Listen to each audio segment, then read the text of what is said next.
Good morning, all. In continuation with our talent management lecture series, today we'll be discussing strategic recruitment and selection.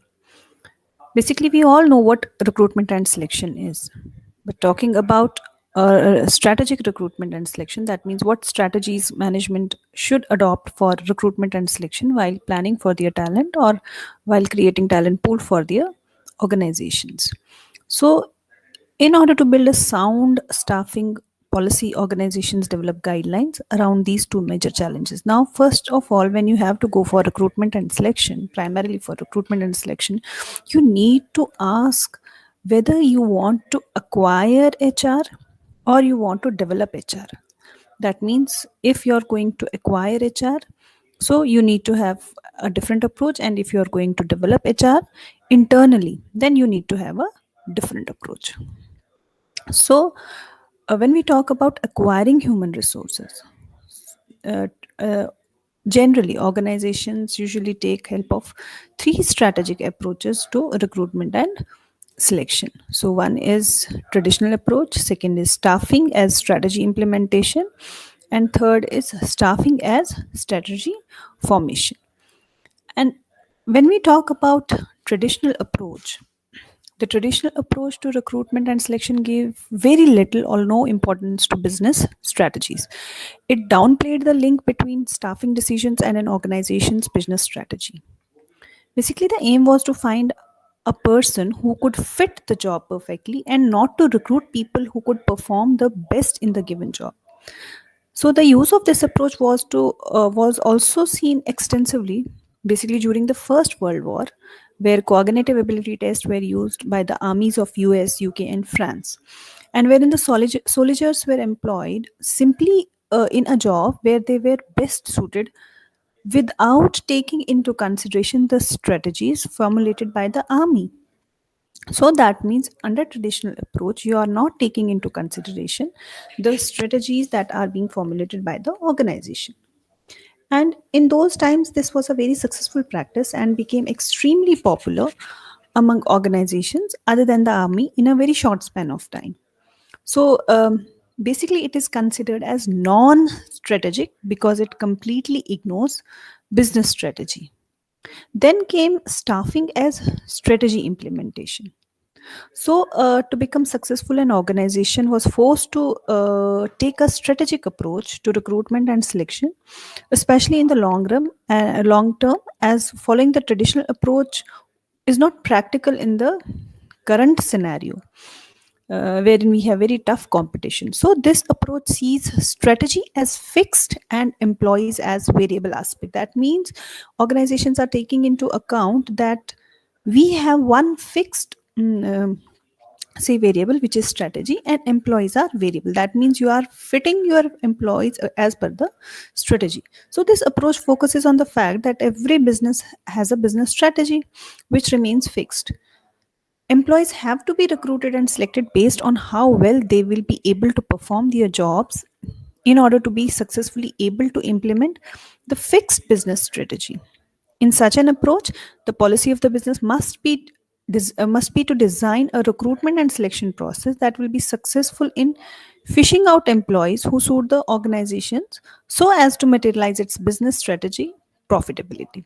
So, this model can be easily applied into a real organization situation. For the organization, should develop an organizational strategy, then it should find the organizational skills as well as the ability and knowledge required in order to implement its business strategy. And finally, it should recruit and select only those candidates who are fit in the desired criteria. Let's say, for example, if an organization has to survive in the market competition, its strategy will be to make sure that its products are low cost, better quality, and innovative in comparison to its competitors. Now, for it to achieve this, the organization should employ people who have a broader outlook. They are well aware of the markets and are quick learners. And when an organization organizes training programs, industrial visits, etc., it expects the employees to be enthusiastic and grasp things. The recruitment and selection policy aims at staffing candidates who are academically sound and are willing to experiment. This approach can be termed as a strategic and can be successfully implemented in the context of organization. And then we have strategy as staffing as a strategy formation. So, in a competitive environment, an organization constantly faces a number of threats from its competitors. Also, any business provides varying opportunities that need to be exploited at the earliest in order for an organization to flourish. So, to completely utilize its human resources, organizations use this approach wherein the capabilities of candidates to be recruited and are considered. And the primary concern here is to match the qualities of candidates with the business strategy of the organization. So this approach sees employees as variable aspect. Also, another major difference here is that strategy too is seen as a variable aspect, unlike the previous approach. The previous approach we discussed, we said that strategies are fixed and employees are variable, say aspect. But herein, both strategy and employee, they are seen variable. Sorry, they are seen. They are they are seen as a variable and not fixed. So the business policy here is to recruit employees based on their personal qualities and traits like knowledge, skills, abilities, and other characteristics. And hiring on a value added basis will enrich the organization's human resource pool, therefore making it easier to implement not just a single business strategy but a wide range of business strategies. And this we have a very common example of sports. For example, when an athlete is selected for a team, no specific criteria are set of about his or her qualities or characteristics. When a pool of potential athletes having the best case CEOs are found, strategies are made based on their all characteristics. So the interference that can be drawn from this is that though an business strategy will be formulated with a particular set of KSAs, and you know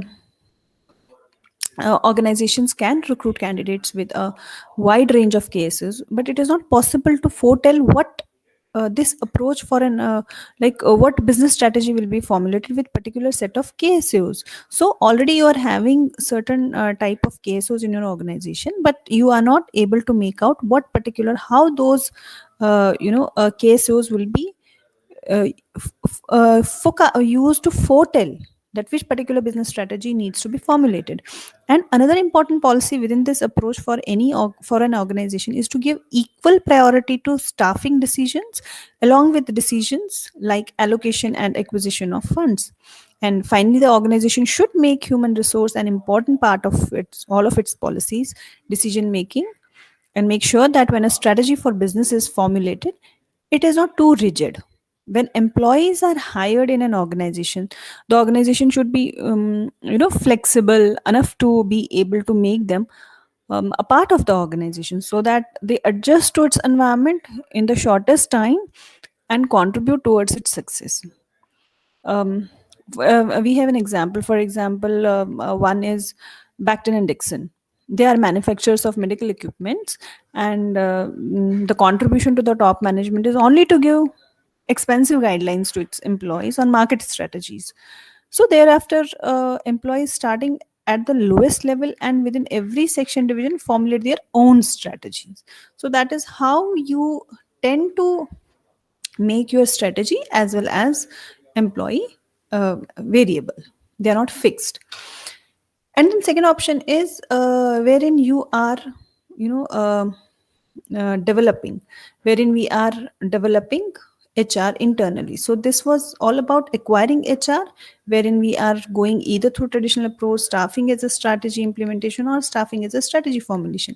Then we have, if you want to develop HR internally, so, to develop employees within the organization, they employ another strategic approach that makes use of recruitment and selection as a pure development strategy or the make strategy. You know, acquiring is buy strategy and developing is make strategy. So this is a slow process, and undertaking this strategy, organizations have to make sure that employees are eager to learn and willing to develop the required KSAOs that will enable them to become an asset to the organization. And by applying a pure staffing strategy or the buy approach, the organization policy changes to hiring those people who are qualified and experienced in such a way that they successfully start yielding profitable results for the organization as soon as they join it. So this policy is generally undertaken by the organization that face a lot of competition in the market, owing to which their recruitment and selection strategy hires people who mesh well into the organization as soon as they arrive. So these were certain of some of the approaches or strategic approaches which organization might take in order to either acquire HR or develop HR.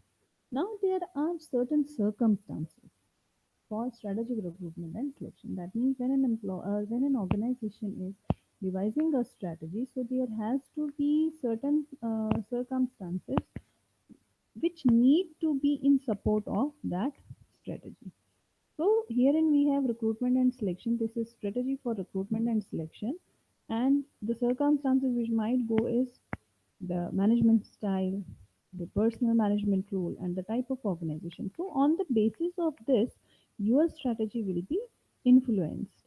And under management style, then the type of say style the used which is used by the organization, it could be traditional style, it could be sophisticated human relations, it could be consultative management, it could be constitutional management, and it could be opportunistic approach. So talking about say management style, it is a method by which employees are managed based on the set of policies, procedures, and principles that guide the intentions and outcomes of the organization as a whole. So, this is simply based on what people claim to do and what they actually do. Also, at the same time, that what is experienced and felt.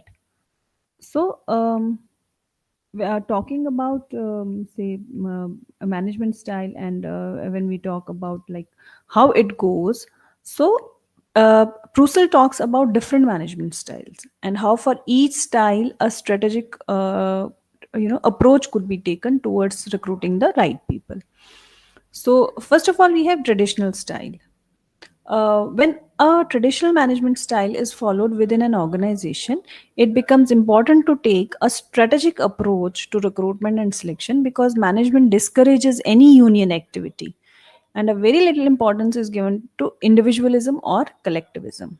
That means, under traditional style, if you are going for recruitment and selection, generally management does not consult trade unions.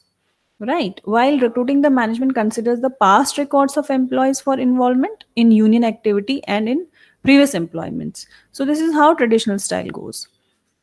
Then we have sophisticated human relations. Well, for an organization following sophisticated human relations, the policy is to make sure that their employees do not become part of the union. So, under traditional style, you are not encouraging formation of unions, and under sophisticated human relations, there could be existence of union in the organization. But what management is trying to do, management is trying to ensure that employees do not become part of union.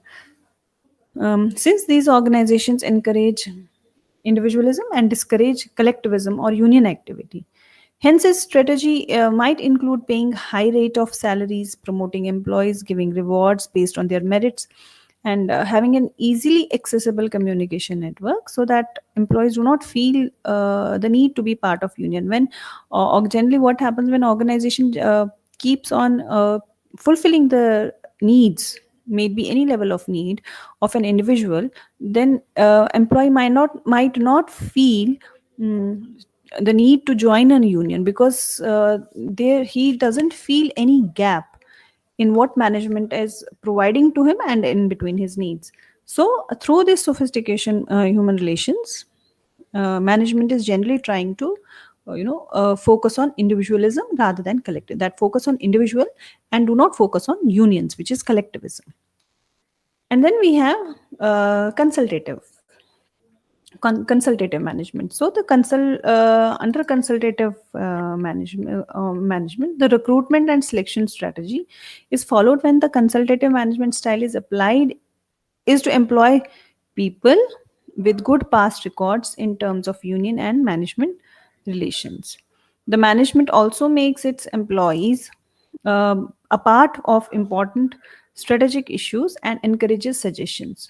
Here, both individualism and collectivism are seen to be at a full bloom. So, in consultative management, what the approach management is adapting is being consultative. That organization is consulting employees and making them important part where they can suggest, or they can give some innovative ideas for their recruitment and selection. So here, both individualism as collectivism, that means even individual employee and unions, even if unions, when they give suggestions which are in favor of organization growth and development, and something new they are putting forward to the in front of management. So that is how consultative management approach is being adopted. Then we have constitutional management. Now, constitutional management style is quite like traditional management style.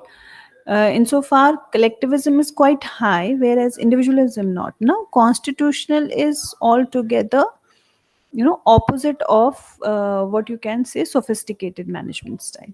Under sophisticated, individual was the focus and not the union, but here in unions collectivism is quite high, whereas individualism is not. And not only collective agreements, but also their administration is given it importance. And here the management strategy is to emphasize the predominance of its power and control in order to restrict extensive union activity. Now, organizations, because they are encouraging and they are recognizing unions for collective agreements and all that. So simultaneously, management is does not want them to dominate, and therefore gives a less, that therefore keeps a check on the power and control which is being given to the union and which they are exercising in the organization. Then we have opportunistic approach. And opportunistic approach is most practical approach wherein organizations recognize that employees need to be the part of trade unions, and this fact cannot be changed. So what basically opportunistic approach says, that both in that organization, they recognize both individual as well as collectivism, and they do not refrain from accepting this, that employees need to be the part of trade unions, and it is a employees would like to become the part of trade unions. So the management also realizes that newfangled employee relation strategies and techniques will not last in the long run, and hence aim at negotiation and consultation, because they know that sooner or later employees are going to join the unions. So their aim is at negotiation and consultation. The same organization may have different practices or approaches at the different stages in the hierarchy.